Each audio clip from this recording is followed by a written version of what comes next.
Hello guys, അസ്സാം വലൈക്കും. Welcome back to our channel. അപ്പോൾ എല്ലാവർക്കും സുഖമാണെന്ന് വിശ്വസിക്കുന്നു.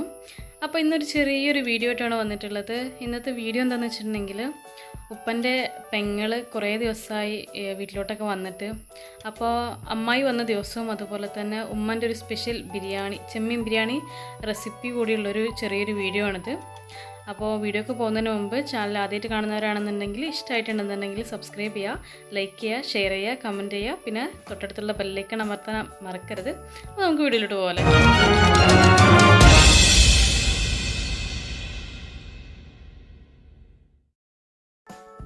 അമ്മായി വരുന്നതെന്ന് പറഞ്ഞപ്പം നമ്മൾ എന്താ ഉണ്ടാക്കാമെന്ന് വിചാരിച്ചു. അപ്പം എന്നത്തേലും കുറച്ച് വെറൈറ്റി ആയിട്ട് എന്തെങ്കിലും ചെയ്യാമെന്ന് വെച്ചു. ബിരിയാണിയാണ് എല്ലാവർക്കും പൊതുവേ വീട്ടിലെല്ലാവർക്കും ഇഷ്ടം. അമ്മായിക്കും അതുപോലെ തന്നെ അമ്മായിയുടെ മകൻക്കും മരുമകൾക്കും എല്ലാവർക്കും ഇഷ്ടമാണ്.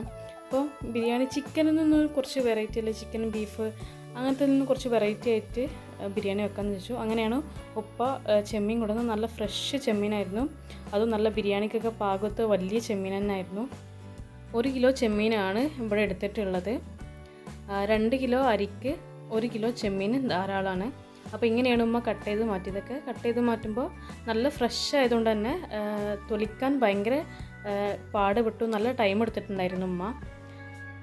അതിൻ്റെ തൊലി കളഞ്ഞു. പിന്നെ തലയോട് കൂടിയാണ് ബിരിയാണിക്ക് എടുക്കേണ്ടത്. മൂർച്ചയുള്ള ഭാഗം മാത്രം ഒന്ന് കട്ട് ചെയ്ത് മാറ്റിയിട്ട് ബാക്കി എല്ലാ പോർഷനും എടുക്കും ഇതുപോലെ. അപ്പോൾ ചെമ്മീനെല്ലാം ക്ലീൻ ചെയ്ത് വെച്ചിട്ടുണ്ട്. ഇനി ഇതൊന്ന് മാരിനേറ്റ് ചെയ്യണം. മാരിനേറ്റ് ചെയ്യുന്നത് 2 ടീസ്പൂൺ മുളക് പൊടിയും 1 ടീസ്പൂൺ മഞ്ഞൾപ്പൊടിയും ആവശ്യത്തിന് ഉപ്പും 1/2 ടീസ്പൂൺ ഗാർലിക്കും, അതായത് വെളുത്തുള്ളി അരച്ചതും മാത്രം വെച്ചിട്ടാണ് നമ്മളിത് മാരിനേറ്റ് ചെയ്യുന്നത്. ഇതിൽ കൂടുതൽ മസാലകൾ ചേർക്കരുത്, ഭയങ്കര മസാല കൂടിപ്പോവും. ഇതാണ് ഇതിൻ്റെ ആക്ച്വൽ മസാലയുടെ പാകം. അങ്ങനെ ചെമ്മീനിലൊക്കെ നന്നായിട്ട് മസാല പുരട്ടി വെച്ചിട്ടുണ്ടായിരുന്നു. ഒരു 10 മിനിറ്റ് മസാല പുരട്ടി വെച്ചു ശേഷമാണ് നമ്മൾ ഫ്രൈ ചെയ്തെടുത്തത്. ഷാലോ ഫ്രൈ ആണ് ചെയ്യുന്നത്. അപ്പോൾ ഒരു സ്റ്റൗവിലൊരു പാൻ വെച്ച് അല്പം ആവശ്യത്തിന് ഓയിൽ വെച്ചതിന് ശേഷം അതിലേക്ക് ഓരോ ചെമ്മീൻ ഇട്ടെടുത്ത് നന്നായിട്ടൊന്ന് ഫ്രൈ ചെയ്തെടുക്കുകയാണ്. ഓവറായിട്ട് ചെമ്മീൻ നന്നായിട്ട് കുക്കാവേണ്ട ആവശ്യമില്ല, കാരണം നമ്മൾ വീണ്ടും ദമ്മിനുള്ളതും പിന്നെ മസാലയിൽ ചേർക്കുന്നതുമാണ്. അപ്പം ഒരു ഹാഫ് കുക്കായാൽ മതി കേട്ടോ ചെമ്മീൻ. അപ്പോൾ ഒരു ഹാഫ് കുക്കായി കഴിഞ്ഞാൽ നമ്മൾ ഫ്ലിപ്പ് ചെയ്ത് കൊടുത്തിട്ട് നമുക്ക് ഒരു പ്ലേറ്റിലേക്ക് മാറ്റാവുന്നതാണ് കേട്ടോ. അപ്പോൾ ചെമ്മീനൊക്കെ ഏകദേശം അവിടെ ഫ്രൈ ചെയ്തുകൊണ്ടിരിക്കുന്നത്. ആ സമയം കൊണ്ട് നമുക്ക് മസാല തയ്യാറാക്കണം. മസാല തയ്യാറാക്കാൻ വേണ്ടിയിട്ട് ഇതേപോലൊരു പാത്രമാണ് എടുത്തിട്ടുള്ളത്. ഞാൻ മുമ്പ് പറഞ്ഞിട്ടുണ്ട് ദമ്മിടാനുള്ളതായതിനെ കൊണ്ടാണ് ഇങ്ങനൊരു ഇങ്ങനൊരു പാത്രം എടുക്കുന്നത്. അപ്പോൾ അതിലാവശ്യത്തിന് ഓയിൽ ഒഴിച്ച ശേഷം 5 മീഡിയം സവാള നന്നായിട്ട് ചെറുതായിട്ട് അരിഞ്ഞത് അതിലേക്ക് ഇട്ട് കൊടുത്ത് നന്നായിട്ട് ഉപ്പിട്ട് വഴറ്റിയെടുക്കുന്നുണ്ട്. ഞാൻ മുമ്പത്തെ ബിരിയാണിയുടെ ഇതിൽ പറഞ്ഞിരുന്നു, ഉമ്മ ചെറുതാക്കി അരിയുന്നത് പെട്ടെന്ന് വഴണ്ട് കിട്ടാൻ വേണ്ടിയിട്ടാണെന്ന്. സവാളൊക്കെ ഇവിടെ ഏകദേശം വഴറ്റുന്ന സമയം കൊണ്ട് നമ്മുടെ ചെമ്മീൻ ഇവിടെ ഫ്രൈ ആയിട്ടുണ്ട്. അപ്പോൾ അതൊന്ന് വേറൊരു പ്ലേറ്റിലേക്കോ പാത്രത്തിലേക്കോ നമുക്ക് മാറ്റിയെടുക്കാം. എന്നിട്ട് ബാക്കിയുള്ളതും കൂടി ഒന്ന് ഫ്രൈ ചെയ്തെടുക്കാം. ആ സമയം കൊണ്ട് തന്നെ നമ്മുടെ സവാള ഇവിടെ ഏകദേശം വഴണ്ട് വന്നിട്ടുണ്ട്. ഈ സമയത്ത് നമുക്ക് ജിഞ്ചർ ഗാർലിക് പേസ്റ്റ് ആഡ് ചെയ്ത് കൊടുക്കാം. അപ്പം 2.5 ടേബിൾ സ്പൂൺ വെളുത്തുള്ളി പേസ്റ്റും 2 ടേബിൾ സ്പൂൺ ഇഞ്ചി പേസ്റ്റുമാണ് നമ്മൾ ചേർത്ത് കൊടുക്കുന്നത്. എന്നിട്ട് നന്നായിട്ടൊന്ന് അതിൻ്റെ പച്ചമണമൊക്കെ മാറുന്നത് വരെ ഒന്ന് വഴറ്റിക്കൊണ്ടിരിക്കുക. ശേഷം ഞാനിവിടെ അരച്ച പച്ചമുളകാണ് ചേർക്കുന്നത്. അരച്ച പച്ചമുളക് ചേർക്കുന്നത് കുറച്ചും കൂടി ആ മസാലയിൽ എരിവ് കിട്ടാൻ വേണ്ടിയിട്ടാണ്. കുറച്ച് ചേർത്താൽ മതി, നന്നായിട്ട് എരിവുണ്ടാവും. അതിനുശേഷം ഒരു 5 തക്കാളി ചെറുതായിട്ട് അരിഞ്ഞതാണ്, അതും കൂടി ചേർത്ത് വീണ്ടും നന്നായിട്ടൊന്ന് വഴറ്റിയെടുക്കണം. ഇതിൻ്റെ എല്ലാം പച്ചമണം മാറുന്നത് വരെ നന്നായിട്ടൊന്ന് വഴറ്റി കൊടുക്കണം കേട്ടോ. അപ്പോൾ ഏകദേശം നമ്മുടെ തക്കാളിയൊക്കെ ഇവിടെ നന്നായിട്ട് വഴണ്ട് വന്നിട്ടുണ്ട്. ആ സമയം നമുക്ക് മല്ലിയിലയും പുതിനയിലയും കൂടി അരിഞ്ഞ് വെച്ചതാണിത്. അപ്പോൾ അരിഞ്ഞ് വെച്ച് ചേർത്ത് എല്ലാം കൂടി നന്നായിട്ടൊന്ന് മിക്സ് ചെയ്ത് കൊടുക്കുക. അപ്പോൾ എല്ലാം കൂടി നന്നായിട്ട് മിക്സ് ചെയ്ത ശേഷം നമുക്ക് നമ്മുടെ മസാലയിലേക്ക് ഒരു 1/2 കപ്പ് നല്ല കട്ടിയുള്ള പുളിയുള്ള തൈര് ചേർത്ത് കൊടുക്കുന്നുണ്ട്. എന്നിട്ട് എല്ലാം കൂടി വീണ്ടും നന്നായിട്ട് മിക്സ് ചെയ്ത് കൊടുക്കുക. ഇതിന് ശേഷമാണ് പൊടികൾ ചേർക്കുന്നത്. ഓവറായിട്ട് നമ്മൾ മസാല പൊടികൾ ചേർക്കുന്നില്ല. അപ്പോൾ ഒരു ടേബിൾ സ്പൂൺ കുരുമുളക് പൊടിയും അതുപോലെ തന്നെ 1 ടേബിൾ സ്പൂൺ മഞ്ഞൾപ്പൊടിയും 1 ടേബിൾ സ്പൂൺ ഗരം മസാലയും 2 ടേബിൾ സ്പൂൺ ബിരിയാണി മസാലയാണ്. നമ്മൾ ഇത്രയാണ് ഈ മസാല കൂട്ടിൽ ചേർത്ത് കൊടുക്കുന്നത്. മുളക് പൊടി നേരത്തെ നമ്മൾ ചെമ്മീൻ മാരിനേറ്റ് ചെയ്യുമ്പോൾ ചേർത്തുകൊണ്ട് ഇവിടെ ചേർക്കുന്നില്ല. കാരണം എൻ്റെ വീട്ടിൽ ആർക്കും വല്ലാണ്ട് എരിവ് ഇഷ്ടമല്ലാത്തതുകൊണ്ടാണ് കേട്ടോ. പിന്നെ നമ്മൾ പച്ചമുളക് അരച്ചിട്ട് ചേർത്ത് കാരണം ഏകദേശം നന്നായിട്ടൊരു എരിവുണ്ട്. അങ്ങനെ മസാലപ്പൊടികളുടെയൊക്കെ പച്ചമണം മാറിയതിന് ശേഷം നമ്മൾ നേരത്തെ ഫ്രൈ ചെയ്ത് വെച്ചിട്ടുള്ള ചെമ്മീൻ ഉണ്ടല്ലോ, ചെമ്മീൻ ഇതിലേക്ക് ആഡ് ചെയ്തിട്ട് എല്ലാം കൂടി നന്നായിട്ടൊന്ന് മിക്സ് ചെയ്ത് കൊടുക്കണം. മസാലയൊക്കെ ചെമ്മീനിൽ ആ ഒരു ഫ്ലേവറൊക്കെ നമ്മൾ മസാലയിട്ട് ഇറങ്ങുന്നത് വരെ ഒന്ന് വെയിറ്റ് ചെയ്യണം. ഈ സമയത്താണ് നമ്മൾ ഉപ്പുണ്ടോ പുളിയുണ്ടോ എന്നൊക്കെ നോക്കേണ്ടത്. ഇല്ലെങ്കിൽ അത് ഓരോന്നായിട്ട് ചേർത്ത് കൊടുക്കുക. അപ്പോൾ ഏകദേശം ചെമ്മീനിലൊക്കെ വെള്ളമൊക്കെ നമ്മുടെ മസാലയിലൊക്കെ ഇറങ്ങിയിട്ടുണ്ട്. അവസാനമാണ് കറിവേപ്പില ചേർത്ത് കൊടുക്കുന്നത്. അപ്പോൾ എല്ലാം കൂടി നന്നായിട്ടൊന്ന് മിക്സ് ആയിട്ടുണ്ട്. നല്ല സ്മെല്ലുണ്ടായിരുന്നു, നല്ല ഫ്ലേവറും ആയിരുന്നു കേട്ടോ. നിങ്ങൾ എന്തായാലും ഈ ഒരു മസാലക്കൂട്ട ഈ ഒരു ചെമ്മീൻ ബിരിയാണി ട്രൈ ചെയ്ത് നോക്കാം. പിന്നെ ആ സമയം കൊണ്ട് തന്നെ അമ്മ ചോറൊക്കെ റെഡിയാക്കിയിരുന്നു. കാരണം വീണ്ടും ഞാൻ ചോറ് കാണിക്കുന്നത് ശരിയല്ല, ചോറൊക്കെ വെക്കാൻ എല്ലാവർക്കും അറിയുന്നുണ്ടാവും. അപ്പോൾ അരിയൊക്കെ നന്നായിട്ട് കുക്കായിട്ടുണ്ട്, ഒരു മീഡിയം കുക്കായിട്ടുണ്ട്. ഇനി ശേഷം നമുക്കിനി ദമ്മാണ് ഇടേണ്ടത്. അപ്പോൾ മസാലക്കൂട്ടും റെഡി ആയിട്ടുണ്ട്, ചോറ് ഇവിടെ റെഡി ആയിട്ടുണ്ട്. അപ്പം ഇതൊന്ന് മിക്സ് ചെയ്തിട്ട് ദമ്മിടാണ് നമ്മൾ അടുത്ത പരിപാടി.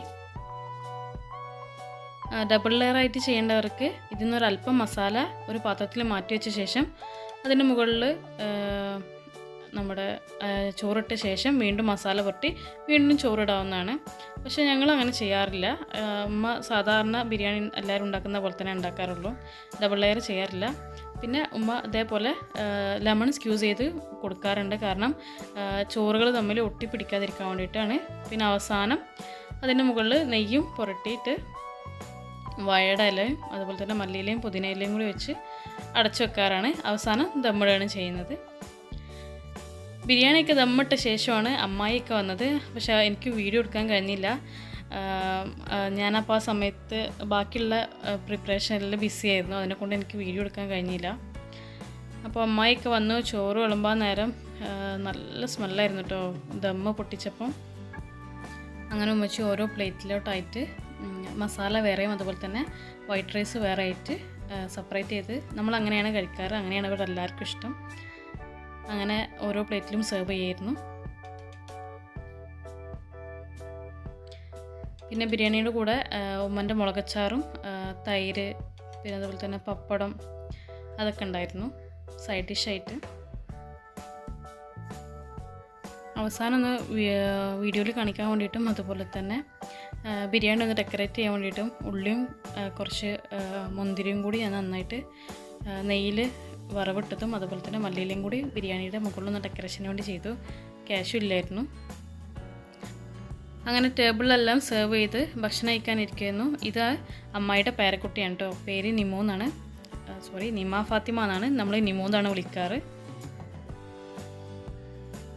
കൂടുതൽ വീഡിയോസൊന്നും എടുക്കാൻ കഴിഞ്ഞിട്ടില്ല. കാരണം അമ്മായി കുറേ നാളുകൾക്ക് ശേഷം വരുന്നതിനെ കൊണ്ട് എല്ലാവരും സംസാരിച്ചിരിക്കുമായിരുന്നു. പിന്നെ അതുപോലെ തന്നെ അമ്മായി വന്നു കഴിഞ്ഞിട്ടുണ്ടെങ്കിൽ അമ്മായി ഒരുപാട് പഴയ അമ്മായിയുടെ നൊസ്റ്റാൾജികൾ കഥകളൊക്കെ നമുക്ക് ഒരുപാട് പറഞ്ഞുതരും. അത് കേട്ടിരിക്കാൻ എനിക്കും ഭയങ്കര ത്രില്ലാണ്. കുറേ കഥകൾ പറഞ്ഞുതരും. അവർ കൃഷി ഉണ്ടാക്കിയിരുന്നത് വല്യമ്മൻ്റെ, അതായത് വല്യമ്മൻ്റെ ഉമ്മ, ഇല്ലമ്മ എന്ന് പറയും. ഞാൻ കണ്ടിട്ടില്ല, വല്യമ്മാനും കണ്ടിട്ടില്ല. പക്ഷേ അവരുടെ കഥകളൊക്കെ നമുക്ക് ഇങ്ങനെ പറഞ്ഞു തന്നുകൊണ്ടിരിക്കും. അമ്മായി വന്നു കഴിഞ്ഞാൽ ഭയങ്കര രസമാണ് ആ കഥകളൊക്കെ കേൾക്കാൻ വേണ്ടിയിട്ട്. എല്ലാവരുടെ ഭക്ഷണമൊക്കെയും കഴിഞ്ഞതിന് ശേഷമാണ് ഞങ്ങളെ വീട്ടിലെ പൂച്ച വരുന്നത്. അവന് ഭയങ്കര വിശന്നിട്ട് കരഞ്ഞ് വരായിരുന്നു. അവൻ്റെ പാത്രമൊന്നും കിട്ടിയില്ല. അവസാനം ഞാൻ തറയിൽ തന്നെ അവൻ്റെ ബിസ്ക്കറ്റ് ഇട്ട് കൊടുത്ത് അവൻ്റെ വിശപ്പ് കളഞ്ഞത്. അവൻ്റെ പേര് ചിക്കു എന്നാണ്. അങ്ങനെ ഭക്ഷണമൊക്കെ കഴിഞ്ഞ് എല്ലാവരും ഒന്ന് റെസ്റ്റ് എടുത്തു. ശേഷം നമ്മൾ ഈവനിങ്ങിൽ പഴംപൊരി ആയിരുന്നു ഉണ്ടാക്കിയിട്ടുണ്ടായിരുന്നത്. അങ്ങനെ ചായയും അതുപോലെ തന്നെ പഴംപൊരിയും കഴിച്ച് അങ്ങനെ ഈവനിങ്ങും കടന്നു പോയി. രാത്രി പിന്നെ പൊറോട്ടയും ബിരിയാണിയും പിന്നെ അതുപോലെ തന്നെ സാദാ ചോറും മീൻകറിയും ഉണ്ടായിരുന്നു. ഉമ്മ രാത്രി തന്നെ സാദാ ചോറും മീൻകറിയൊക്കെ വെച്ചിരുന്നു. അങ്ങനെ അതിൻ്റെ ഒന്നും വീഡിയോ എടുക്കാൻ കഴിഞ്ഞിട്ടില്ല. അങ്ങനെ അതൊക്കെ കഴിച്ച് എല്ലാവരും അമ്മായും വീട്ടുകാരെല്ലാവരും പോവാണ്. അപ്പോൾ ഇതായിരുന്നു ഇന്നത്തെ ഒരു വീഡിയോ. അപ്പോൾ എല്ലാവർക്കും ഇഷ്ടമായെന്ന് വിചാരിക്കുന്നു. ഇഷ്ടമായിട്ടുണ്ടെന്നുണ്ടെങ്കിൽ ചാനൽ സബ്സ്ക്രൈബ് ചെയ്യാൻ മറക്കരുത്.